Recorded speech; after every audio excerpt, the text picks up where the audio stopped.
Welcome back. સમાચાર ગાંધીનગરથી કે જ્યાં ગ્રામીણ વિસ્તારમાં ઘર વિહોણા પરિવારો માટે રાજ્ય સરકારે મહત્વનો નિર્ણય કર્યો છે. મફત પ્લોટ સમતળ કરવાની સહાય 1000થી વધારીને 5000 રૂપિયા સુધી કરવામાં આવી છે. આ સાથે જ જમીન સમતળ સહાય પ્રતિ હેક્ટર 50,000 રૂપિયાથી વધારીને 2 લાખ રૂપિયા કરવામાં આવી છે.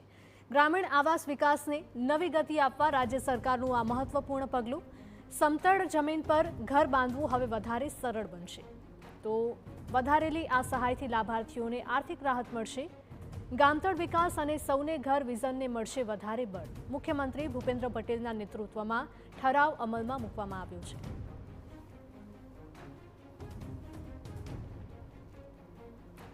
તો ગ્રામીણ વિસ્તારોમાં સતત સતાવતો આ પ્રશ્ન અને ગ્રામીણ વિસ્તારમાં રહેતા લોકોની પણ આ માંગ હતી અને એટલે જ ગ્રામીણ ઘર વિહોણા પરિવારો માટે રાજ્ય સરકારે આ મહત્વનો નિર્ણય કર્યો છે. મફત પ્લોટ સમતળ કરવાની સહાય 1000 રૂપિયાથી વધારીને 5000 રૂપિયા સુધી કરવામાં આવી છે.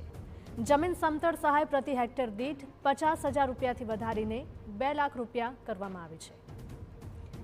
વધુ માહિતી સાથે અમારા પોલિટિકલ એડિટર કિંજલ જોડાયા છે ફોનલાઈન પર. કિંજલ, જણાવશો કે ગ્રામીણ ઘર વિહોણા જેટલા પણ પરિવારો છે તેમના માટે આ રાહતના સમાચાર કહી શકાય?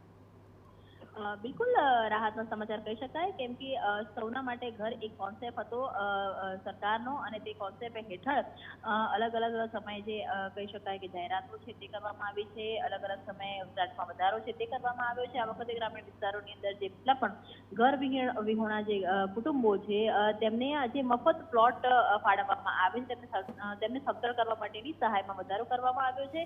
પ્લોટ દીઠ અત્યાર સુધીમાં 1000 રૂપિયા હતા કે જેને વધારીને 5000 કરવામાં આવ્યા છે અને તેવી જ રીતે હેક્ટર દીઠ અત્યાર સુધીમાં 50,000ની સહાય આપવામાં આવતી હતી અને તેમાં સીધો વધારો કરી અને 2000 રૂપિયા કરવામાં આવ્યું છે.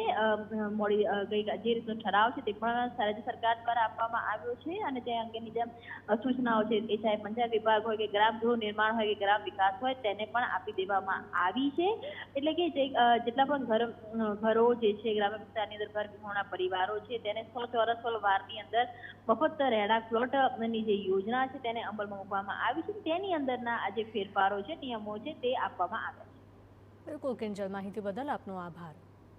તો ગામતળ વિકાસ અને સૌને ઘર વિઝનને હવે વધારે બળ મળશે, કારણ કે ખાસ કરીને ગ્રામીણ વિસ્તારમાં રહેતા લોકો માટે આ રાહતના સમાચાર સામે આવી રહ્યા છે.